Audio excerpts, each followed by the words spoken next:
Welcome to this week's broadcast of the Esports Tower Rumble in Valorant. We're broadcasting it from the Boise State Game Pants Esports Arena, and welcome to the Esports Tower Rumble Valorant Rumble. Tonight we will wrap up our Week 4 Winter Rumble and say goodbye to the Drought, as this is their last Esports Tower Rumble. The Drought are 2 times champions in the winter. Can they leave on top? Let's find out. I'm your host, Brandon Red Hots Kozianczyk, and joining me to call the action today is Greg Old Soul Smith.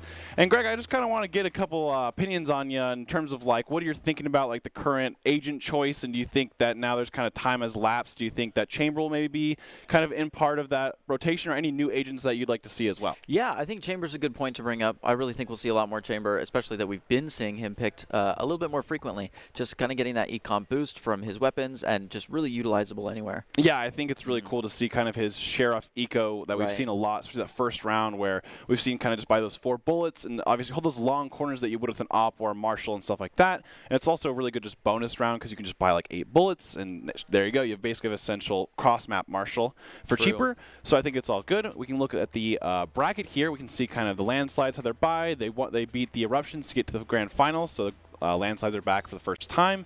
And then today our first match will be the Infernos and Droughts, which the winner will obviously play the landslides.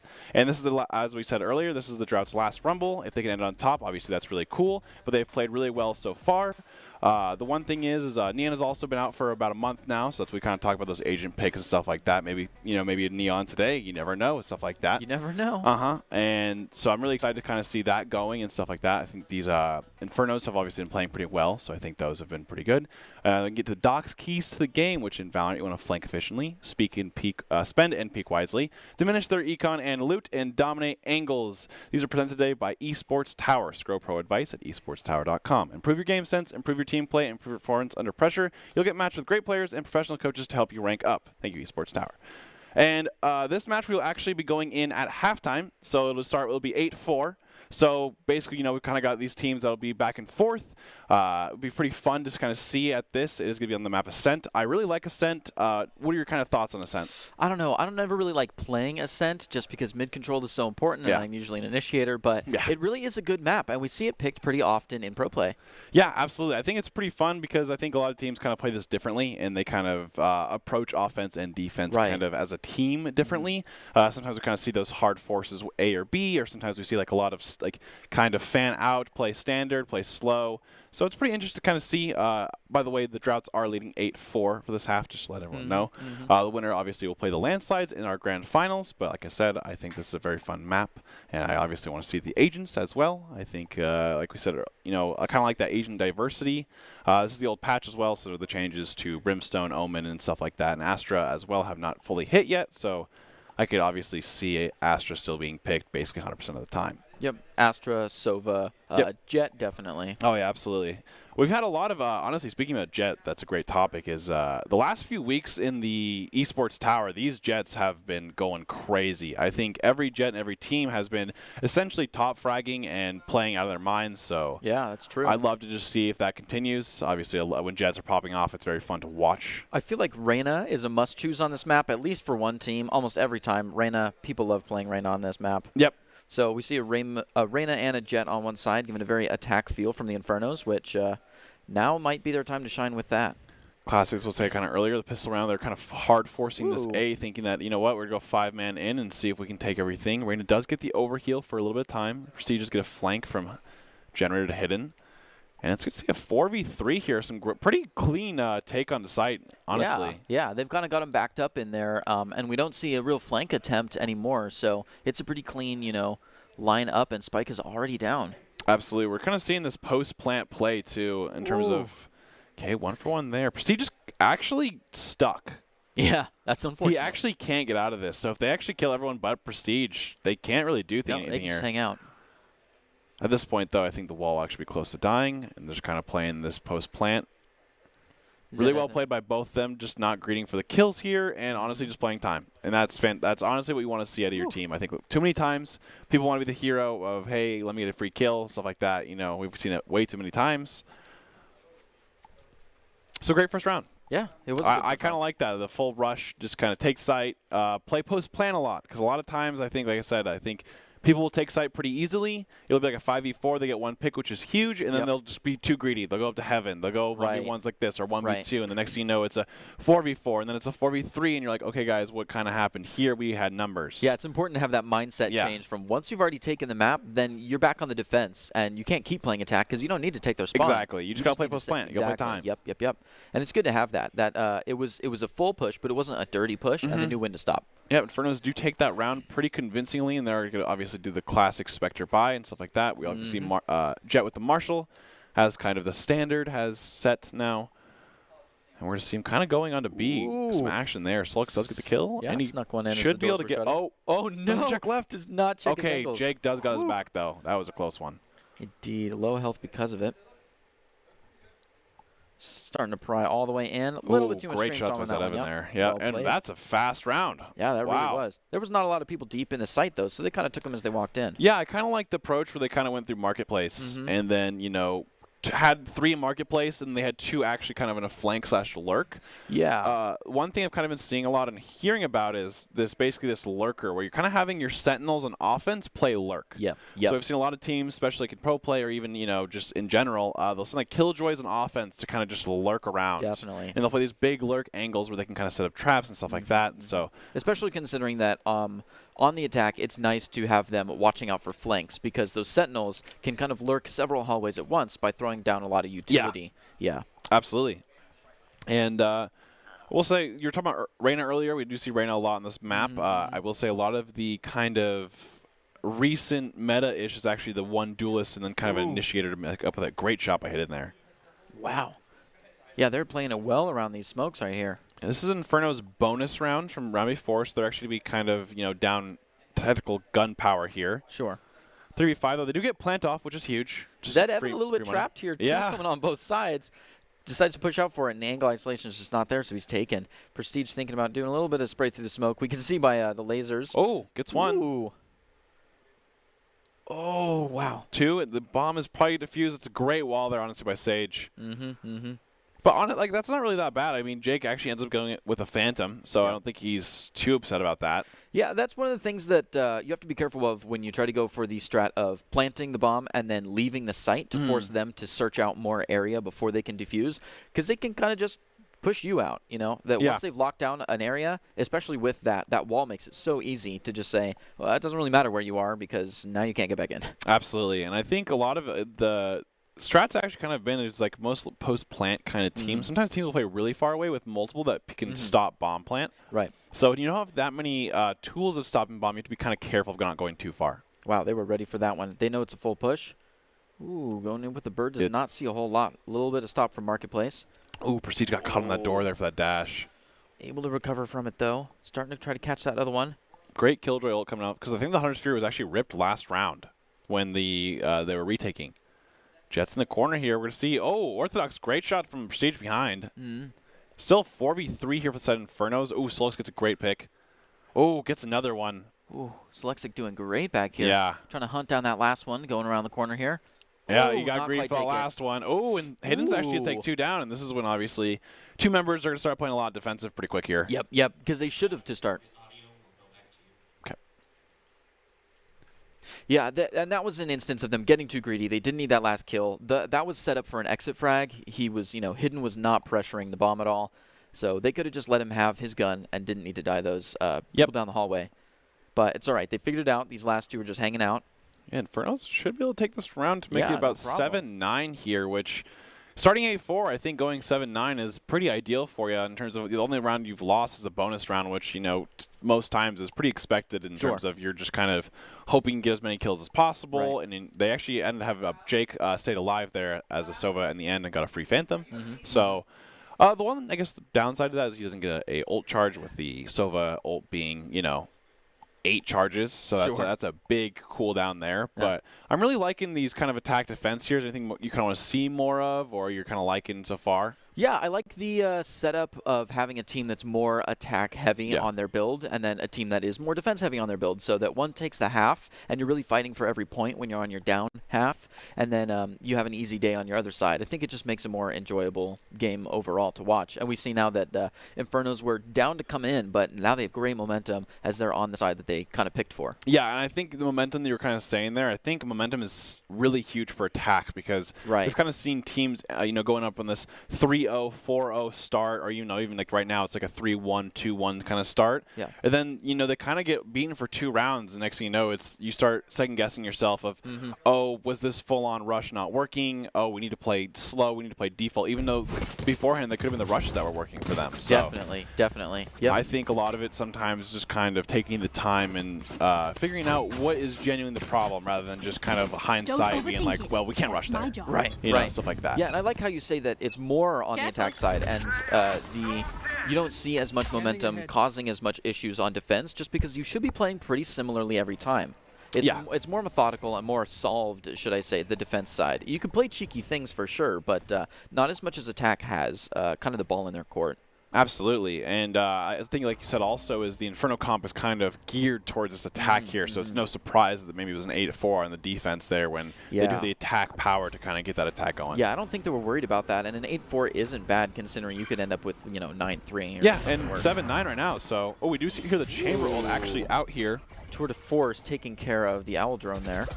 Oh no! Great shot by Delete there. Excellent, and Prestige looking to take care of that. Knows where he's at. Going to go in. It's a good little crossfire there. One-man crossfire forces Prestige to take this 50-50 right through the gate. If he can stay patient. Oh, he nice guesses shot, right and takes him we out. do hear the Empress being basically popped as well. So Solix going on a site here. Solix has been a pretty good Reyna player, so. Ooh, it's a race to B site. Solixic looking to take care of that person around the corner. And great reset to kind of be safe away from that. I think a lot of Reynas sometimes just going to be really quick on that stuff. Yeah, really guarding the door, and Prestige and Jake are already setting up for the post plant scenario. She took a lot of damage, actually, I think, from those shock darts, I believe, because he was full HP going on the site there. Yeah, we've seen some decent utility usage by the Sova. Oh, 2 for 1 there. Solix just going to be going crazy from behind there, and Jake at the 2K. And Inferno's up 8-9, and it's looking pretty good for the Infernos overall. I'm pretty sure Droughts had guns there, too. Yeah, no, that starting with 4 points was actually pretty huge. Yeah, absolutely, and I think they just kind of... they kind of just stomped him. I think this was a really good pick early on from the Jet, and then Prestige obviously just kind of knew where they were, had great crosshair placement, won that one. Yep, and it's a mental game too, because if you know that you have an attack-heavy comp, and you know that you're starting on the defense, which means you're expecting, low point half, then you can walk in and say, okay, this is our half, or we're going to do better. But if you let that kind of demoralize you, I've seen good comps that have a chance to really take it, kind of fall because everyone feels like they need to be the hero and take off on their own. But we've seen decent together kind of plays here where they already set up for a post plant because they trust other people are watching the back gates. They don't need to get hungry for kills. Someone could go plant with their backs turned. Yeah, it's been pretty put together here. Even starting from round 1 with that big rush that just cleaned the site out. I think Infernos are kind of 5-seconding this with the idea of we have guns and they are full saving there. So we're just gonna kind of rush this. Orthodox did a great shot on Prestige there. Hidden gets another one. It's actually a 3v3 here. Jet Knives are up, and then the Astral Wall's coming out. Great Astral Wall here. Really shuts them down. And if you could sneak someone into Hell to pop out once they're down, yeah, that's pretty big. Looks like they're going to clear back out of sight. I have my beef with that, but I don't know if Sage I don't know whether or not Sage has her wall now, and I don't think Sova does have ult though. Oh, okay. So I think that's what they're playing for this post plant. I'm pretty sure. They also have, there's the mollies, I think, procced from Zed Evan there, so I think they're just going to have a lot of time stalling here. And you don't want, so you don't want to pop the ult too early. Like I think right now he's going to hold it. Right. And space Obviously, him really out. At this point, they can actually slam it. Cruise, they get 1, and just like that. That was well played by the Infernos there, and just like that, it's 9-9. Ah, wow. So from 8-4, 9-9, so... Infernos are feeling pretty good on this attack here, and they're pretty comfortable overall, too. This is well played by Zed Evan, and I think it's Jake, so great job there, just kind of using the ult. And they actually were so low that I think if they actually get hit by any of the Hunter's Fury here besides Sage here, they actually insta-die. So I think that's why I didn't see kind of that first hit. And I'm seeing this, their wall banging has been on point, being able to trace back from the muzzle. That's just good skill. We do have some technical players on the field here. Yeah, and I think one of the biggest things, especially when Valorant was kind of in that very first phase or even like in beta and stuff, is people were like, you can shoot through almost anything. Yeah. And like, a lot of the time, like you'll see like especially pro play and stuff like that, you'll see a lot of wall shots, and you'll see kills and you're like, are they hacking or something like that? But it's just because walls you can just kind of spray through a lot, and more times than not you're gonna hit somebody. And once you've put in your hours and you know where the stand points are, you can say like 3 bricks over, 4 up. I've seen a lot of cheese vids by like VAL VODs that talk about where to look on your. They're basically lineups at this point, all the wall bangable walls. Especially on Ascent, the biggest one we've actually seen for wall bangs is that B site, because you can kind of play that area where you can open the door at. You can just shoot through that entire wall. Oh, and, yeah. And, you know, you've seen that a lot. Yeah, through the entire Great track. shots by Solix here. Oof. That's Sova kinda a little neat. bit slow taking care there, but replies around the corner. They're pushed back in, deeper into field, actually. They've been taking the chance to run up the hallway and take a post-plant retake, but looks like they're not even going to go for Inferno's baited him really hard there because they actually had Mo and Prestige playing A this entire time here, and this get a free sight. Well done. Oh, that was a little bit scary, but Selexic has been doing well. Yeah, he's doing a great job with the Reyna here. Oh, no. Ooh, not a good shift there. Walked right into 3 line of fire, but that does give him a lot of information as to who is where. So this post plant is locked down with everybody kind of just running around in mid. Yeah, we are going to see Zedevan actually playing in kind of that CAD area looking through tree, but there was a couple mid here. It looks like Drought could just be saving overall. They probably are just like, you know, maybe we don't have the money to. Yep, maybe let's save for an exit kill there. That Sova looks pretty poised for that. And then it's probably just like, you know, let's save, play for that. So we're going to see kind of Zedevan just holding mid and hopefully kind of just ends up having no kills or anything like that. Ooh, Fish great, gets a kill onto Zedevan actually, so that's ideal. I'm pretty sure he actually got ult from that as well. So Sage ult is actually now online there, so you get a, you know, pick early. You don't have to worry about it too much. I could definitely see Inferno's kind of playing for this B Killjoy ult again. Killjoy ult is up, and they're obviously full kind of stacking towards B. So I could see them kind of just taking Garage here and then obviously ripping the Killjoy ult here. Now, do you think those knives won't really come out unless they lose enough rounds to make it eco-wise effective? I think you should probably be popping him more than not just because they're 6 cost. And I think just the sheer mobility. Actually, he actually stuck Jet right there, by the way. Yeah, that was... But I think knives are just kind of... You can probably pop more times than not just because of mobility and the like verticality you get from Jet knives because they're, you know, accurate anytime. That's fair. That's true. So just as extra pressure. Might use that to secure the final point. Yep. And just like that, they ripped the Killjoy ult. They're now all in sight. They're going to play post-plant now. Slow's kind of playing down there. Drought are pretty spread out. Ooh, he is reloading. Oh, great job by Delete there by kind of peeking that. Yeah, playing off the sound cues there. Takes another one with the help of his Sova. Ooh, they're closing in, but Jake's ready. Takes a back turn. Assisted for the third, and he is ready for this last one. They do have res by it. I don't think Sage actually has a like safe spot to res at. Especially not considering that everyone's kind of died in that pit there where the spike is at. So 3 here in boats are going to at least keep her behind that wall. Yeah, and 3 of them are just kind of shooting through that wall because you can shoot through that, doing a little damage here and there. Yep. Slowly taking damage. For it, but takes it, Evan. And Jake does trade for the 3K. Well done. Yeah. Inferno's 11-9. 11-9. Like, talk about momentum. Yeah, exactly. Like, they have just been, they lost that 1 bonus round, and then now they have not lost rounds since. Oh, beautiful. Wow, Delina's 21 kills. Prestige also at 21 kills. Yeah, Delina and Prestige, like you were saying earlier, just those Jets are just popping off, taking the in-game lead, and just, you know, carrying the board. It's not to say that the other team members aren't finding utility, but their utility is not in kills. The Jets are really coming out for first bloods. And Jet's really important, especially in attack, for creating that space to make it so you have to cover 2 angles at once. The biggest thing that Jet offers is you kind of throw your smoke down, dash into it, and it makes it really hard for the enemy team to play. We're see a drone kind of standard here. We're see probably a Reyna flash after. I don't know if they caught the person on the right here. They haven't cleared it yet, actually. So they're still there. Yeah. All right, now it's down. They're waiting. Got 2 coming along. Oh, gets 1. Ooh, this shock dart. Hidden gets 2, actually, before going down. Oh, Delete gets another one. 2v2 here. Oh! Okay, 1-on-1. Oh! That is huge. Well played by Prestige. And the thing is I'm pretty sure Delete was actually animation locked. Oh, no. Because the Jet knives do take a second or 2 to actually pop and be usable. And so I'm pretty sure Prestige just kind of sprayed through and got it down. Great job playing the smoke, kind of playing slow. They had no idea where Prestige was, and then just kind of pops out. Yeah, let's see if we can get that one more I think great eco there by Drought, though, honestly. I think that was pretty ideal. You could have... Yeah, it was just great shots by Prestige. And Prestige, you know, really wanted to get to that grand finals playing against his former team, the Landslide, so... All right, they're just going for a nice rinse and repeat here, hoping Drought doesn't do anything crazy, so... Should probably see... Ooh, going for the slow. They kind of expected it, so we didn't get a chance to get the owl around. They might go for a switch here, especially considering they've already got 1 or 2 posted up at B, or at least 1 going for B and 1 lurking. So this is a huge bait or a good read by Infernos. They should have sight pretty well on lock before anyone really gets over there. Looks like Jet and Chamber are looking to make this switch, Yep. but they're just not in time. I really enjoy this kind of play style, the Infernos on this attack here, by kind of splitting up and trying to get, because Drought's just insta-rotating every time here, and they're really taking advantage of that, of having all 5 rotate to A and then just slowly playing B with the 2 they have over there. I hope Mo really takes his Chamber. Yep. Empress popped and Knives popped, so they're going to have 2 ults for the side of Infernos now, and Orthodox they kill into Zed Evan, which is a great start. Oh, Prestige gets a pick on the delete there.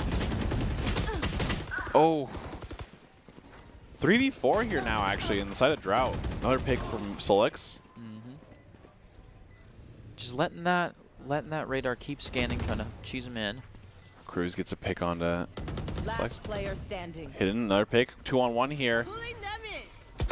Oh, Hidden gets a kill onto Mo, and that's going to win him the round, actually. Yeah, which is huge, because that gravity wall was just a little bit too late, and Infernos were ready to sacrifice everything just to keep people off that spike. Yeah, I think Drought played that pretty well, too, the 1v2. They both pushed at the same time and made sure so it's kind of hard for him to deal with, and ended up just taking the round there. Yeah, and they had to be pretty responsive to move over there. And I don't think there was a lot that told them they were at B. They just hoped they weren't stalling A, and then just kind of made the rush. Absolutely, and I think a lot of the time, like I said, that was a great retake from Drought there. Infernos, I think, just got picked off a little too much there. It seems like they were kind of maybe getting a little too greedy with positioning there, and some great gunplay by Drought as well. And now the Infernos are actually at a very disadvantage in terms of ults here. We're going to see 3 ults for the side of Drought with the Dissipate, Hunter's Fury, and the Sage Res. So yeah, because we had 3 used last round. They really were sacifying everything to really clean it up there. So. Yep. And unfortunately, they lost that one. Yeah, so kind of playing on the back foot now. Yep, and so one round away there. So both teams kind of feeling it here. Okay, we're going to see the Hunter's Drone, just kind of the standard that they've been doing on A here. Great wall this time. Actually, an early wall this time. Usually the Sage has kind of been holding that. And yeah, save that for later. So it looks like they're pushing them off knowing that the Chamber's already over there, and they've got some things set up pretty deep. Chamber ult actually is popped, and he's just holding that B main. And so he actually can sit there, because if you look at his TPs on the map there, he can actually instantly get really close to Heaven there. So he can rotate really fast. Yeah. And we're going to see kind of this 2 hover over there, actually 3 hovering towards this B. As Infernos are going to take the site here. It's going to be up to, honestly, just, I think the Jet right at the beginning and delete. It's a great op kill. Oh, a huge entry frag as they start to push in on A. Oh! Ooh, Solexic tries to cheese through, but it just does not happen. Hitting a lot of kills there, and honestly having the Phantom with no trace rounds is huge there. Oh, takes big damage, takes one, and the other one walks right past, so that's another one for the Droughts. And that's a great counter by Drought there. They were saving the Hunter's Fury for that Killjoy ult, so as soon as Killjoy ult is popped, he instantly pops that Hunter's Fury and gets that done. Great job by Hidden here, just playing the smoke, shooting through, using those kind of tracer rounds as a reference point for people who are using Vandals. Doing a great job there. Dilly getting 2 kills as well. Insane. And the Drought are looking pretty good here. I don't know if Infernos actually have the eco. Okay, they have to actually kind of... They can buy a decent amount here, but we're going to see Guardian, we're going to see a Spectre, so they're obviously kind of buying down as this is the final round in between before overtime or a win. So we're kind of see that here. And see, I think lurking in slow A. I like the delay on A, and you can already see that it's working as we see like Drought starting to get uneasy, starting to move over, put more people mid. Close. Oh, look at the flank here. Yeah, wow, that's deep too. They're not even worried about checking A. Playing really deep flank here. Zed Evan gets a great shot on the Hidden there using that Guardian. Oh, they absolutely own the A site now. It is not looking great for Drought. They're going to have to really be able to retake this spot. Some cheeky little just sneak that in there. Here. Prestige still playing mid here. Oh, Delete kind of just had a hunch that they were still there. Great job. They do trade 1 for 1 actually. So Infernos have the number advantage here, 4v5 or 4v3. Hunter's Fury is up too, by the way, for post plant. Solexic kind of caught in the corner here. Yeah. Doing a good job pulling him off. Only for a second, though. Delete's been doing great with that op. Starting to move further and further in, now on site. Yeah, Zed Evan falls as well. Without getting utility out, I think, too. Mo and lineups. Oh, we didn't bounce right there. Last player standing. Ooh, Jake. He does with the Hunter's Fury here. One enemy remaining. But he doesn't have time. He's just going to stick it. Oh! Wow, so close. Still gets the kill, but dang. And that's overtime. Yep. We saw a 12-9 swing here for the Drought. They were down 3 rounds and down, obviously, a lot of momentum. Great just mental strength here from Drought, just clawing back. You know what? This is our last esports tower for us. Let's make sure that we can bring it back. And that's exactly what they're doing. Delete with 28 kills on top there for the side of Drought. and just doing a fantastic job here. Now we're going to see just more kills on the way. A great overtime, hopefully. Yeah, so, you know, I think, honestly, the Infernos could be feeling it a little bit since Drought have now come back from, you know, 3-4 round deficit here. So, yeah, they've both had their comeback point now. So I'm looking forward to this overtime. Absolutely. It's been a great, and this is, I mean, we've only seen it since, like, you know, second half here, so it's been a fantastic game. Yeah, quality match play. All right, let's get into it. Absolutely. Looks like they're really leaning towards A, but the defenders on A are playing deep, so looks like may even push out for this right here. Yeah, the Astra one way that you kind of always see. They're probably going to wait that out here. Prestige is playing a little far up here, so if you get a kill, you can obviously dash back, but at the same time, he can. He's kind of falling to that one way. Yeah. I feel like if Delete pushed up, he could have those. Ooh, they get two for one there. Down A. Definitely good call, putting us to 4-3. They kind of are pushing right into sight with only one to defend. Dash on the site now. On our way. Yeah. Jack creating that space. Cruz gets a kill. Oh, Jake, great shot on the fish. Sees out Evan kind of chilling. No. Some great. Oh my gosh. Delete playing from underneath, and it's now 2v1, and Sova actually already has ult back up. Man, that is crazy. He's gotten 3 kills plus. I think he's gotten 3 plus ult orb. So yeah, that'll do it. Ooh, they've got Mo pinned. This could be He a can rough shoot one. through here. Yeah, Yep. I was gonna say that wall is incredibly bangable. Great ult here. Wow. Okay, misses that one. But he's 19 HP at this point, so. Yep, and you just can't take on a full health Jet, and it's Sova that knows where you're coming from at 19 HP with this much time on the clock. And saving doesn't do anything here, so. No, it doesn't. Mo's got to go for it. Decides to go through the wall. It's all gunplay now. Running out of time here, though. If he gets even stopped once, though, the bomb just stops, so. They're doing a great job with the Drought playing really disciplined. And just like that. And it was crazy. This round was, you know, a bumpy ride there. We saw, you know, a 2-for-1 at the very beginning with Prestige and Solik. And then, you know, they go inside again. They lose another one. So, you know, the Infernos actually had the numbers advantage. And Drought just had an insane retake there and just, or sorry, post-plant, I should say. And just did a great job there. And now it's match point for Drought. Let's see if they can take it up. They have a lot of momentum in their way. I think they've been doing a great job. I think Drought have kind of caught up to how Infernos play this attack now and are fully ready for, okay, we can't full rotate everyone right away. Especially having that chamber kind of play that 2-at-1 spot with how much you can TP. So. And holding aggressive as well. They're no longer holding backside. They're always very forward. We see them a lot more in Garden, a lot more like Solexic was last turn, way right up in it. Prestige ushering the people in to the B main, which looks pretty unprotected here. We've got 2 back in the hallway near spawn, so they should be able to sweep through here pretty quickly as long as the our scouts over at A don't let them know that the place is empty. Jake's starting to see some opposition. They decide to push, like hold off on it a little bit. I don't know if that's a delay, hoping that people will clear out, but we've already got one waiting for him in mid. Lee got a pick right on Solix there. That's huge. He's a big, you know, entry fragger for this team, so. Definitely. And entry frags with that op are just scary because yep. Ooh, do you actually see the flank here from, I think it's Delete. Yeah. No. Or Hidden. Yep. Hidden is quite literally hiding, so. Ooh, might catch Jake with his back turn if he peeks out for it.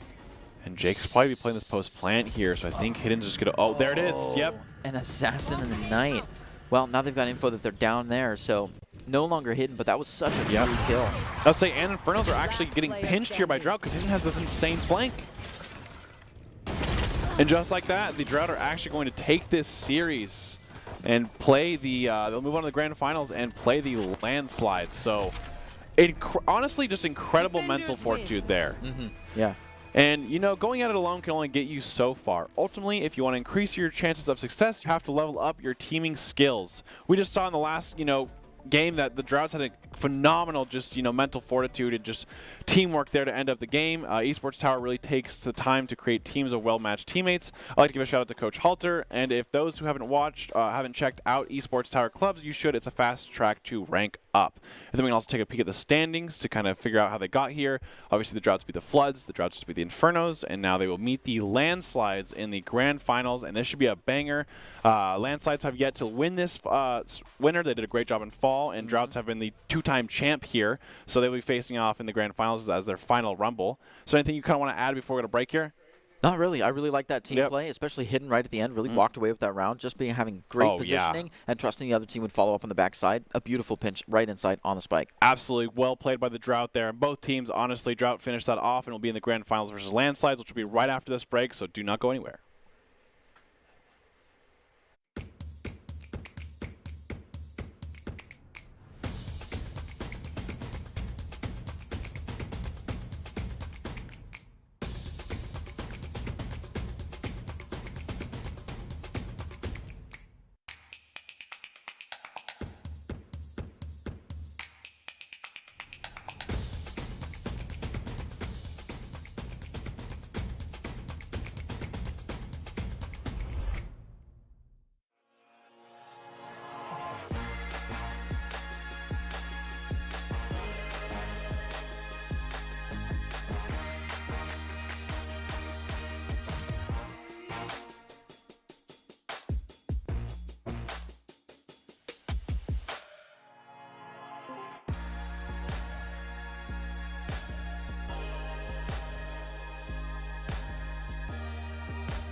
Visit NationalGuard.com to begin your guard adventure.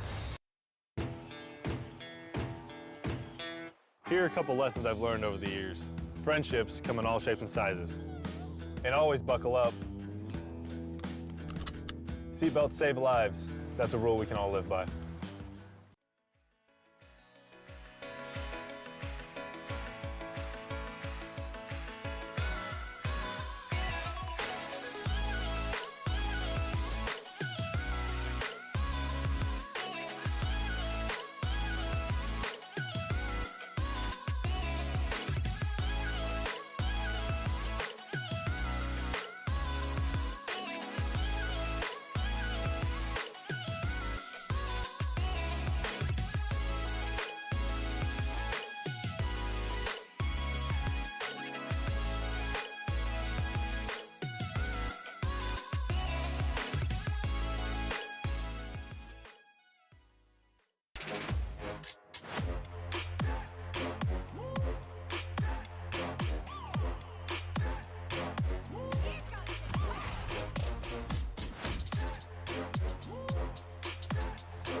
Welcome back to this week's broadcast of the Esports Tower Rumble in Valorant. We are broadcasting it from the Boise State Game Pants Esports Arena. And welcome back into the Esports Tower Winter Rumble Week 4. We are about to head into our first game of the Week 4 Grand Finals.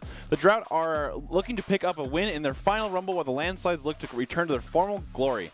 I am your host, Brandon Red Hots Koziancic, and joining me to call all the action today is Greg Olsol-Smith. And Greg, I kind of touched on it a little bit, but I think last game we kind of saw that Drought had their own style, and Drought have, particularly in the past, used the same kind of comp agents-wise. What do you think that kind of like is going into this is going to be the factor for attacking versus defense and kind of team styles? Yeah, I think they'll probably have the same picks, but I mean, even just from early game to late game in the last match, we saw a lot of change in how they had to acclimate to the play style of the other team, and I'd like to see how that changes this time.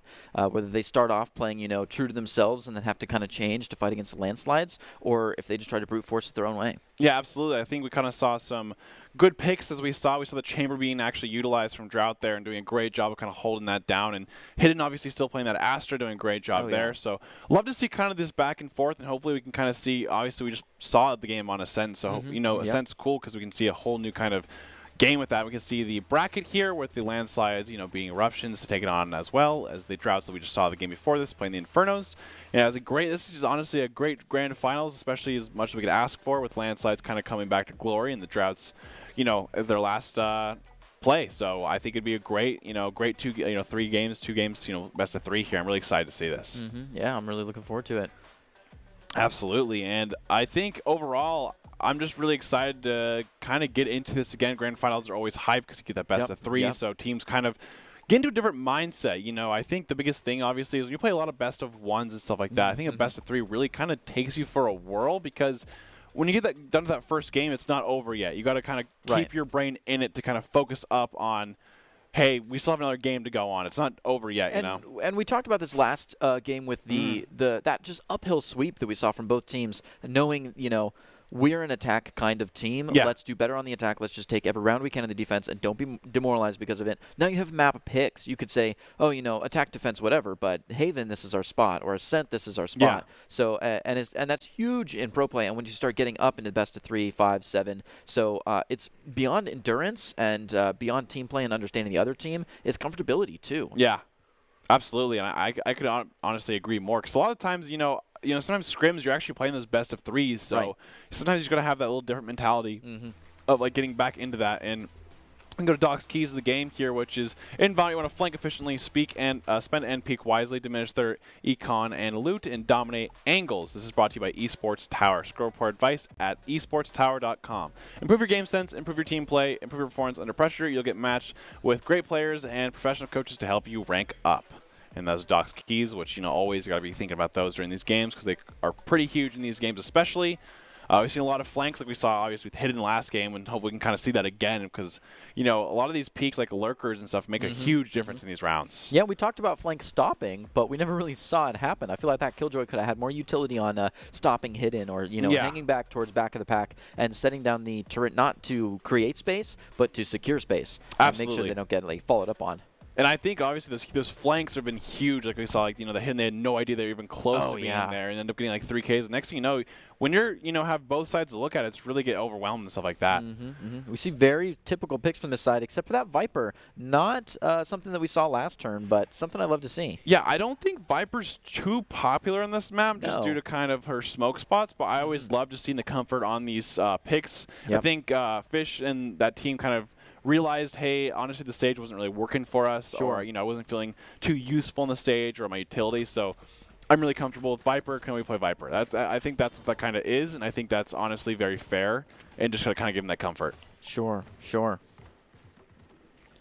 But overall, like you said, I think they're pretty similar. We have the Astra in each team, like usual, with pre-nerf Astra at the moment. And we see a more defensive or a more offensive side there with the Reyna and the Jet being followed up by that. Astra is just a must pick. I know you just said it, but I gotta say it again. Yep, absolutely. And the Viper can obviously offer a lot of utility, I think, for the Drought here. So I think if Drought's kind of, I guess, game plan here, it'd probably just be they don't have to worry about going too hard on this offense. They can even be okay with 8-4 here and anything like that, just because their team is really defensive oriented. Right. All right, that typical smoke right there. They're really pushed back from the one-way, but we see a real split push here. They're kind of fanned out.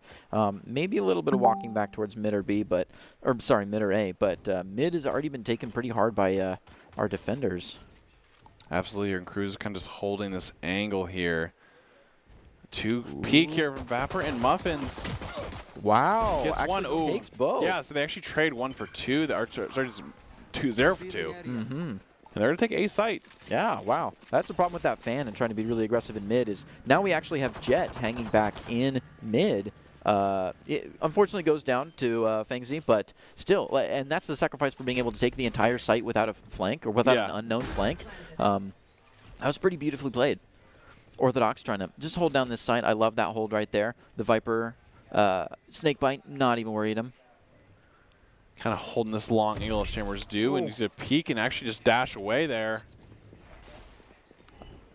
Another Snakebite going up. Really set up this spot here. I do like the way the Viper lineup has got that wall both on both defender side doorways.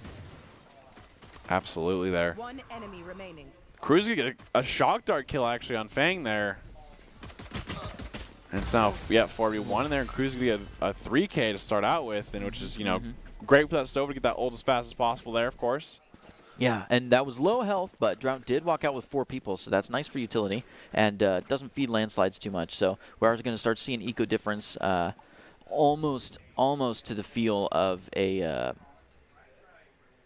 you know, a flawless. Absolutely, and I think we'll see, you know, classic kind of just Spectre's buys and stuff like that. Drought obviously very content with it. Yep. I think the biggest thing here, like I said earlier a little bit, is the Drought are pretty okay with defending. I think obviously landsides are more attack oriented. Right. So I think both teams are kind of just like, all right, we'll see how many rounds we can get in this first half. We're kind of built for the other half, so not too worried there. And I don't think we said it yet, but we do hear that Marshall. That Marshall snuck in with Jet, like he usually does. Yep, so that particular kind of thing now. Ooh. Fish gets a kill there. Vapor actually gets a kill onto Orthodox there. So 1 for 1 at the end of the day until he gets another kill onto Froyo. They absolutely own mid here, and hopefully they'll know to go swing through market because it's pretty undefended. Ooh, make it right through market, and they're already on site being followed here pretty quickly by our defenders, but ooh. Ooh, Fang gets a kill onto Cruz there. Great job. Knife out in uncontested territory. That's a no-no. Delete watching the back door here. Very nice. Ooh, almost hit him. takes a kill. Yep. I think it's still really valuable to get a hit there because at that point he's, you know, very low HP. And that's just pressure in general. All right. Really defended site here. Hidden. Oh, trying to use these smokes, but just peeked by 2. Really caught in the boats back there. It's a little. It's a nice spot to be when people are first walking and just like that, there's that difference right there. Oh, wow, Landsides actually take this round. Well done, and bringing us to a 1-1. And that's huge. I mean, the Drought full bought there. I mean, they bought Spectres and stuff like that, and they're not going to have any money. And Landsides winning an eco round is actually huge there. Yeah. Drought did not go for the anti-eco, instead shot for that bonus round, and is now that 1-1 is really an eco reset as well. Yeah, and so I think Landsides can actually kind of full buy here since they saved last round and just take those 2 Spectres and kind of bonus with that, making it so, you know, eventually you get close to that operator that most Jets end up looking for. Right. So I could definitely see kind of that's in their favor. We see an Odin on the Sova, and I always love having that. I hope he's really holding down this B here because it could give him a lot of utility if he really rushes through here. So I'd like to see how that goes. Absolutely. You can just kind of spam through there. Doesn't look like that aggression is quite there. We see Muffins really pushing up on A, but there's not much talk back to it. Ooh, 1 through Catwalk. Vapor with a great one on Orthodox. Drought now down a player. Pushing Ever in. Drought really plays aggressive defense. I mean, they're just heavy on the minimap there. Yeah, and Frey gets a kill onto Hidden there for that mid pick, and it's now a 3v5 here for the side of Landsides, which is pretty, I think, but what's going to happen there, almost corralled them into the spawn here. What a hungry play. Cruz playing for his life here with those shock darts. Got a little bit of damage, Yep. Oh, but he's pressured. They're shooting right through Shiny, and he's got to move back. Oh, they're actually pushing him out here, and Vapor's actually going to just push out through. And aerial play is returned, but they take him out anyways, and that brings us to another 4-person win with almost no health down. So another good one by the Landslide. That was so aggressive. Yeah, and I think it's rightfully so, because Landsides obviously know that the Drought bought before the game, and then the round before, I should say, and so they are actually going to be having an eco round for the next round, and so Landsides can obviously just play really aggressive there because they have that gun difference, they have the Vandals, they have, you know, all these guns and stuff like that where you're against classics and stuff like that, so you can play really aggressive there on the defense. Yeah. Yep.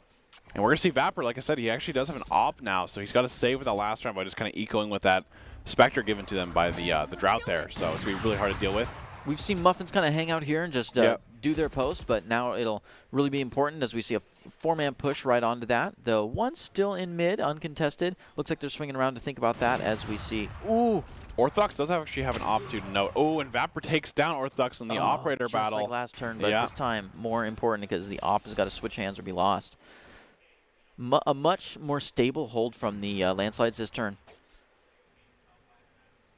Absolutely. Because if you're that aggressive every single turn, it really gets seen through, and then attack just plays defensive, even though, you know, they shouldn't have to because they have the time disadvantage, and they end up taking so much more. So them being able to spring a risky style and then pull it back, that's a good show of toolkit by the Landslides. And Delete's just kind of checking all these angles here.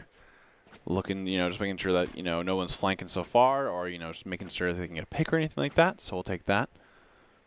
And he's going to be going back to A here. We're going to see a Viper kind of lined up here soon. They actually have 2 ops, I believe. Actually, no, the Drought have 1 because Fish got the operator from Chamber, so. Actually walked up into, yep, that's right. Well, here it is, a nice delayed push as we're looking for that hold. And then there was definitely a 3-2-1 in the chat there because they all pushed in at once. Oh, I think man, Fish that actually lineup hit through was that. there. Yeah. Ooh. One in hell looking to take this one pick for on the free. Cruise, yeah. Delete ready for it. Fish goes to join him. Just waiting for the drop down on that. One more way outside the hallway, so they are waiting to. Ooh, oh, so close. Delete with 7 health is able to survive only by the help of Fish, taking care of that aggressive play into hell. Got our Odin absolutely playing through the floor here, trying to take care of Fish, but it's, oh, and it happens. Delete's got to be careful with this one. But we still have a backup. Pryor really can't push onto site here. He just is not ready for it. And Delete knows he's really low. Oh, does get the flank on a Pryor as he's checking hell there. Unfortunately, no one was actually there. It's so hard to solo push into 2 people with such mobility as a Jet and an Astra off site, because that Astra can put more smokes anywhere, and that Jet can move around so quickly, has a Vandal. That was an uphill battle for Pryor to begin with, but getting that kill onto Fish, that was impressive. Especially an A site there, because there's so many different options that they can be. Yeah, like, lots of little cubbies. Yeah, there's hell right there. There's generator. There's obviously you're kind of playing off from site in that kind of A main area. And unlike forcing from offense to defense, when you're going the other way, there's kind of 3 doorways that they could be coming out of, whether it's garden or left side or right side of the main gate. Yep. Well, we see him pushing through mid and a little bit of A gets a here. pick on the Vapor, actually. Oh, what an with early knives. pick with those knives, really bringing their econ in already. And I like the pop from knives early. Like I think it's a really good idea. I think Delete obviously kind of be just kind of saving up towards that operator. Yeah, and Delete has the gunplay for that. So yeah, absolutely. Delete's doing a great job on this Jet here, creating a lot of space. And we're going to see Delete get 3K, gets their Phantom. Yeah, talk about taking space. Goodness, absolutely. Landslides are fighting 2v5 here with almost no damage. Delete Never does finally mind. get taken down. Ooh. Drought almost secured here, so I can't imagine him using the Viper's Ooh, Orthodox gets killed on a Froyo there. This is one of the things that I've kind of talked about in the past a little bit is Chamber being that option of being able to use the operator kind of just like Jet makes it so you can actually have multiple operators on your team and use them. Like, for example, Delete doesn't have to just use the operator here because right now their Chamber is using the operator. So, Jet can kind of continue to create that space and have those knives and go really aggressive with the Phantom and stuff like that. And we just kind of love to see the different options stuff like that, whereas Orthodox can just keep operating and just kind of get those, those shots.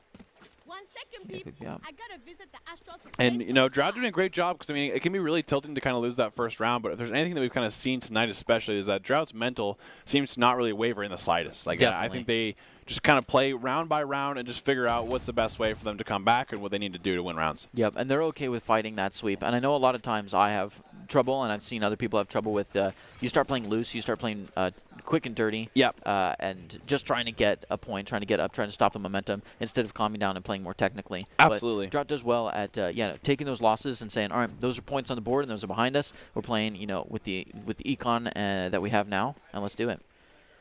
Absolutely, and that's just kind of what we're going to do. So we're going to quick pause, I think, right there. With Sounds good. We've got lots to talk about. Video and stuff. And so far, I think this is great. I think we've seen both teams kind of – I like how there's different comps and stuff. And one thing I've always liked in the Esports Tower is a lot of the comfort versus, competitively viable stuff they've worked on and stuff like that. So we see, obviously, the Reyna and the Jet difference versus kind of just the one Jet difference and then having, the Viper and then having the Chamber and stuff like that. Yeah, talking about comfort versus competitively viable. Do you think this Viper has been getting their utility out? Do you think they've been worth the pick? I mean, they're kind of just doing their job for the most part, right? I mean, they're kind of putting walls down. They can have a Viper's Pit for post-plant option. Right. They can have the snake bites and stuff like that. So overall, I think they're doing just fine in terms of, if we look at kind of like their stage performance last game, I think a lot of the time, they can think, at the end of the day, it was more worth it for them to try this Viper out, right? Yeah. So. And I mean, you can definitely play Viper, and they definitely do play Viper as a very Sentinel-sided controller.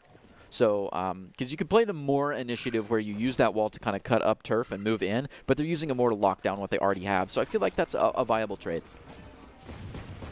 Yep, and we're see the drone kind of go in and get immediately discovered. Delete gonna just kind of go on to side behind them. Oh my goodness! Vapor with a 4K actually with the judge. Unreal. Oh, he Vapor aced. just fills up the queue. That's crazy. And that's the problem with Landslide's pushing so far forward is that he can just hop over them and then just take them all out from the back. Man, his face was all over the screen. That was wild. Yeah, I mean, Vapor, I think that was kind of a save round for them too. Yeah. He just buys the, the judge sits in a corner and Drought just all walks towards him. I mean, Jet was on site, so she couldn't really help or see him, and just takes 4 down and then finishes off with the classic kill. Crazy. Crazy play. I wish I could watch that in so many more slow motion. Yeah. I mean, fantastic play, though. Yeah, brings it up to a 3-3. Round doesn't almost count. Drought has so much util on the board as far Orthodox as ult did a great goes. pick on Vapor. Decides to pull that tour de force out, taking care of one right off the bat. Oh, Froyo kind of in that mid area. Yeah, wow, deep in there too. I hope they can catch one. That'd be impressive. Doesn't look like it though. They're starting to get aggressive and might end up in some crosshairs here. Oh, 2 Sova actually pinged, so they know that 2's mid. They know Froyo's mid, and they got the pick on the hidden, so they know just 1 is mid now. Looks like Delete and Fangs are looking to move up into that with Fish. Oh, great shock dart. Oh my goodness, that tour de force. Yep, and Cruz gets a kill on the Froyo, so they actually cleared mid now, and Landside's actually just have 2 left versus the 3 left on Droughts with all ults available, with, of course, Chamber ult being popped, so they do have the op available. They're actually split 1-1 here. Yeah, Landslides, I mean, I'm okay with this straddle position. It makes it difficult, though, if they successfully take one of the sites, but it's nice because they don't know which site they're going to take yet. So now we see that entry utility, so we know that the other Landslide player can rush over to help that Chamber out, but can the Chamber hold his ground from boats until then? We don't know. Okay, Fang does get 1 kill. Actually, he's going to TP out immediately. That's the Chamber crazy utility that we love to see. That That's is the teleport. so nice because that shock dart was absolutely pinning him down. Oh, Cruz does get him. Man, but they don't have time to... Oh, that's a good response. I was not ready for Pryor to pull that, but he's doing well. Orthodox looking to set up... Oh, he's absolutely set up here. Doesn't have a lot of options. Kind of just has to wait it out while his location gets revealed. Get into a better position. Be ready to opt this out. Tries to fake that location reveal. Get the tour de force ready. Pryor moving nice and slow here. Ooh, it's just not happening. Orthodox cleans it up to a 3-4. And just doing a phenomenal job with that kind of utility, just taking it down to the very last couple seconds there, and obviously the Chamber kind of just fills that out. And I will say, Orthodox is definitely a good Chamber player. He was, in the past, a really good a Cypher player. He was kind of one of the Cypher players that was playing all the time on Orthodox and stuff like that, had a lot of cool lineups, and I think if you're a Cypher player, I think, Chamber was kind of that character that came out that you really liked. And so we actually cut that. We're obviously seeing the kind of files there, and so we're kind of going to be cutting that. I think we're going to look for the next game, I believe. So I think we might just go to the next game. So overall, I think just kind of some great, gameplay here back and forth here. But I think we're going to go to break. Oh, actually, we're going to go back to the game. Okay. Here it is, back in 3-4. We'll see how long we can keep this up. Okay, going back to us. Okay, so it's going to kind of reset a couple things here, and then hopefully that can kind of fix and see what goes on here with the files and stuff like that. But overall, great game back and forth. Yeah. Let's talk about Orthodox on this Chamber. He did a great job. I can play that like defense area where it's like a 3v2, I think, but only a 1v3 for him. And playing that boat area and then getting that one pick and then instantly TPing out, it makes it so hard to actually punish because then he can wait for his other teammate to come, and then you win that. So it's difficult to pinch that when it's not like an Omen teleport where you have to be able to move a small area. So yeah. And so I think overall it's just kind of great there. And I think we're actually going to break really quick. So I think we might be doing that. Okay, so we're actually going to have to end the broadcast here with these kind of files that we've been given to watch these games that we're watching live, so it's not really going well. So thank you for watching, everyone. It's been a great night, but we will see you later. And this is Red Hot's out and Greg Solsel Smith. Have a good night. Have a good night.